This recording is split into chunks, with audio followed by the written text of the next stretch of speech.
তোমরা জানো কি কিডনি প্রায় প্রতিদিন 180 লিটার ফিল্টার তৈরি করে, কিন্তু শেষ পর্যন্ত মাত্র 1 থেকে 2 লিটারই মূত্র তৈরি হয়। বাকি জল কোথায় যায় আর মূত্র তৈরি হয় কিভাবে? এই টপিক থেকে এসএসসি, রেলওয়ে, ডাব্লিউবিসিএস, পিএসসি এবং আরও কম্পিটিটিভ এক্সামে বারবার প্রশ্ন আসে।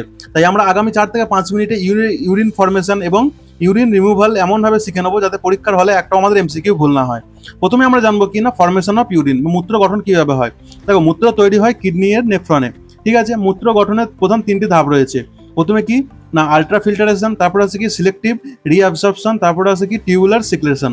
ঠিক আছে, তাহলে কি ফিল্টার, তারপর হচ্ছে রিঅ্যাবসর্পশন, তারপর হচ্ছে সিগারেট। আচ্ছা, প্রথমে তাহলে আমাদের কি না আলট্রা ফিল্টারেশন।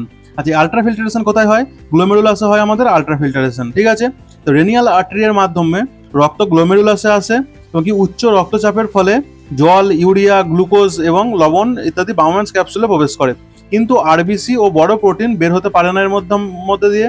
ঠিক আছে, তো আলট্রা ফিল্টারেশন ঘটে কোথায়? না গ্লোমেরুলাসে। এরপর আছে কি না সিলেক্টিভ রিঅ্যাবসর্পশন। এটি কোথায় ঘটে? না পিসিটি বা প্রক্সিমাল কনভলিউটেড টিউবুলে। ঠিক আছে, এখানে শরীরের প্রয়োজনীয় পদার্থ পুনরায় রক্তে মিশে যায়, যেমন গ্লুকোজ, অ্যামিনো অ্যাসিড, অধিকাংশ ওয়াটার এবং কি কিছু সল্ট। ঠিক আছে, তাহলে সর্বাধিক রিঅ্যাবসর্পশন কোথায় হয়? পিসিটিতে হয়। এরপর আছে কিনা আমাদের টিউবুলার সিক্রেশন। এটি কোথায় হয়? ডিসিটি বা ডিস্টিল কনভলিউটেড টিউবের মধ্যে হয়। তো রক্ত থেকে অতিরিক্ত hydrogen ion, potassium ion, ammonia এবং কিছু বজ্র পদার্থ নেফ্রনে প্রবেশ করে। এর ফলে রক্তের পিএইচ এর ভারসাম্য বজায় থাকে। ঠিক আছে, তাহলে টিউবুলার সিক্রেশন কোথায় ঘটে? ডিসিটিতে ঘটে। তাহলে ফাইনাল ইউরিন যেটা তৈরি হলো সেটার উপাদান কি? দেখো, মূত্রের মধ্যে আমাদের থাকে ওয়াটার থাকে কত পার্সেন্ট? 95%। এছাড়াও কি থাকে? ইউরিয়া থাকে, ইউরিক অ্যাসিড থাকে, ঠিক আছে, সিক্রেটিন থাকে, তারপর আছে কি না মিনারেল সল্ট থাকে এর মধ্যে। ঠিক আছে, তো স্বাভাবিক মূত্রে কি থাকে? গ্লুকোজ থাকে না। বুঝতে পেরেছো? আচ্ছা, এরপর আমাদের কি আছে না রিমুভাল অফ ইউরিন, মূত্র নির্গমন কিভাবে হয়। দেখো, মূত্র তৈরি হওয়ার পরে যাত্রাপথের প্রথম স্টেপ হচ্ছে নেফ্রন। নেফ্রন থেকে এটি কোথায় আসে না কালেক্টিং ডাক্ট। তারপরে কালেক্টিং ডাক্ট থেকে কোথায় আসে? রেনিয়াল পেলভিস। রেনিয়াল পেলভিস থেকে কোথায় আসে? ইউরেটার।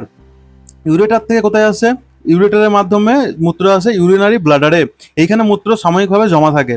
তারপরে শেষে ইউরেথ্রার মাধ্যমে শরীরের বাইরে বেরিয়ে যায়। ঠিক আছে, তাহলে কিডনি থেকে ইউরেটার, ইউরেটার থেকে ব্লাডার, ব্লাডার থেকে ইউরেথ্রা। ঠিক আছে, আচ্ছা, এর মধ্যে আমাদের এডিএইচ ডে আছে, সেই এডিএইচ হরমোনের ভূমিকা কি? দেখো, এডিএইচ হচ্ছে কি না অ্যান্টি ডাইউরেটিক হরমোন। এটি কি করে না জলের পুনঃশোষণ নিয়ন্ত্রণ করে। আর এডিএইচ যদি বেশি হয় তাহলে কি হবে? বেশি জল শোষিত হয় আর মূত্র কম তৈরি হয়। ঠিক আছে, তাহলে এডিএইচ এর অভাবে কি রোগ হয়? এই এডিএইচ বা অ্যান্টি ডাইউরেটিক হরমোনের অভাবে আমাদের ডায়াবেটিস ইনসিপিডাস রোগ হতে পারে। ঠিক আছে, আচ্ছা, কিছু অনলাইনারে সেগুলো আমরা দেখে নেবো। ইউরিন কোথায় তৈরি হয়? ইউরিন তৈরি হয় নেফ্রনে। আলট্রা ফিল্টারেশন কোথায় হয়? আলট্রা ফিল্টারেশন হয় গ্লোমেরুলাসে। আচ্ছা, রিঅ্যাবসর্পশন কোথায় হয়? রিঅ্যাবসর্পশন হয় আমাদের পিসিটিতে। আর টিউবুলার সিক্রেশন কোথায় হয়? ডিসিটিতে। ইউরিন জমা থাকে কোথায়? ইউরিনারি ব্লাডারে। আচ্ছা, ইউরিন বাইরে বের হয় কোন পথে? ইউরেথ্রার মাধ্যমে। আচ্ছা, প্রধান রেচন পদার্থ কি? ইউরিয়া। এডিএইচ এর কাজ কি? ওয়াটার রিঅ্যাবসর্পশন। ঠিক আছে, আচ্ছা, তাহলে গ্লোমেরুলাস কি হয়? গ্লোমেরুলাস আলট্রা ফিল্টারেশন হয়, পিসিটি হচ্ছে রিঅ্যাবসর্পশন হয়, ডিসিটিতে সিগ্রেশন হয়। আচ্ছা, ইউরিন কি? Water plus urea plus salt. আচ্ছা, কিডনি আর ইউরেটার, ব্লাডার, ইউরেথ্রা এর মধ্যে থাকে। ঠিক আছে, এডিএইচ কি না ওয়াটার সেভিং হরমোন। বুঝতে পেরেছো?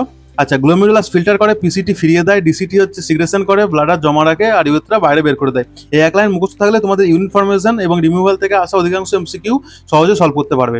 আর SSC, railway, WBCS, PSC NEET এবং অন্যান্য কম্পিটিটিভ এক্সামের জন্য এটি অত্যন্ত গুরুত্বপূর্ণ টপিক। ভিডিওটি সেভ করে রাখো এবং শেয়ার করো বন্ধুদের সঙ্গে, রিভিশন দিতে থাকো।